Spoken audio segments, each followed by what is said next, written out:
Consistency is your key. April 4, 2014. When working on any goal or task, regardless if it's personal or work-related, in order for your efforts to be successful, self-discipline and commitment become absolutely essential. We ask you, what do you feel about self-discipline? We know there are a few dear souls that tighten up and cringe whenever the word discipline is spoken.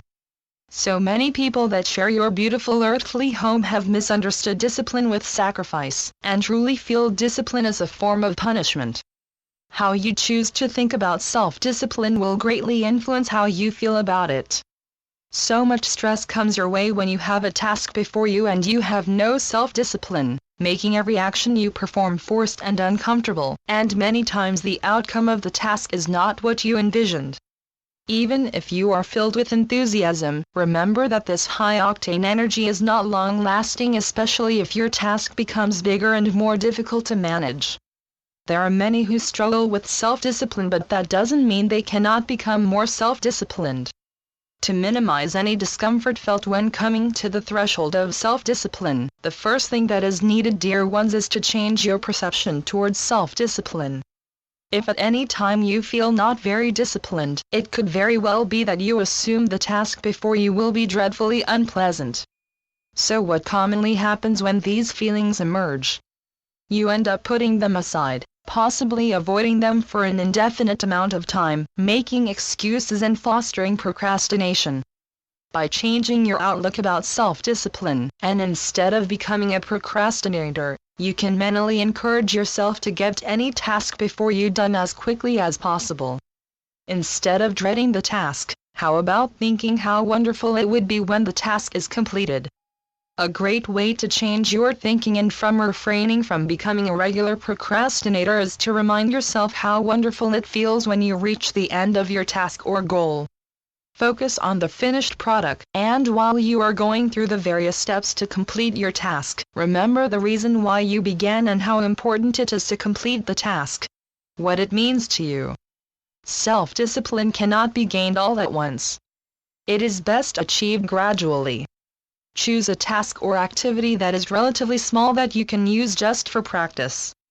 When choosing a task or activity for practice, make it something easy that can be achieved each day, then commit to it.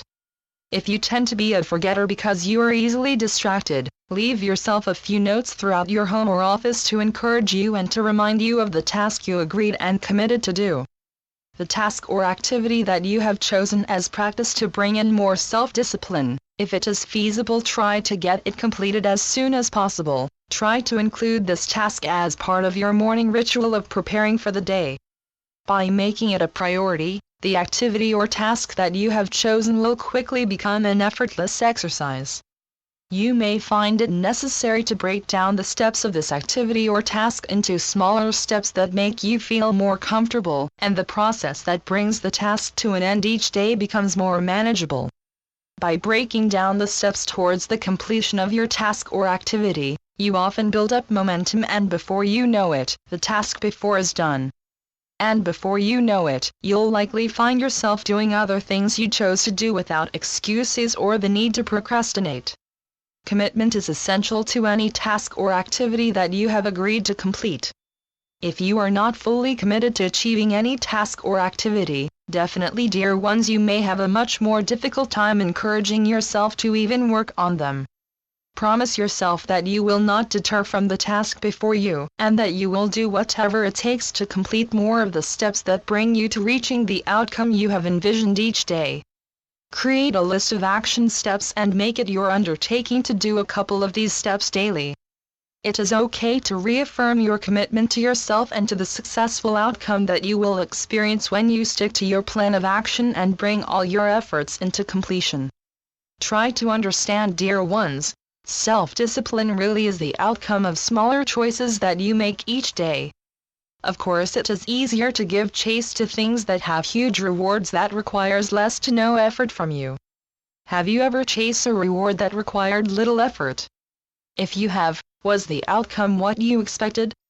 Try to remember, dear ones, that any success that greets you is because of certain disciplines that you practiced every day, It is your actions and effort that brings you to your outcome, and your outcome can be all that you have envisioned or it could be less. It truly is all up to you. Put aside some time, dear ones, to reflect upon what you think about self-discipline and how it is related to success. And as you reflect upon this, also consider how important behavior is in regards to procrastination and excuse-making. Think about areas that could use a bit more discipline and commitment from you, and turn those thoughts into consistent actions until you are done. This is your journey, dear ones, and we encourage you to always put your best foot forward and give as much pure, genuine effort that you can possibly give. We know life can become tiring, but remember how much you have to gain from all that you are doing. Allow yourself some time to feel peace and tranquility. Empower yourself with love and appreciation for all that you are.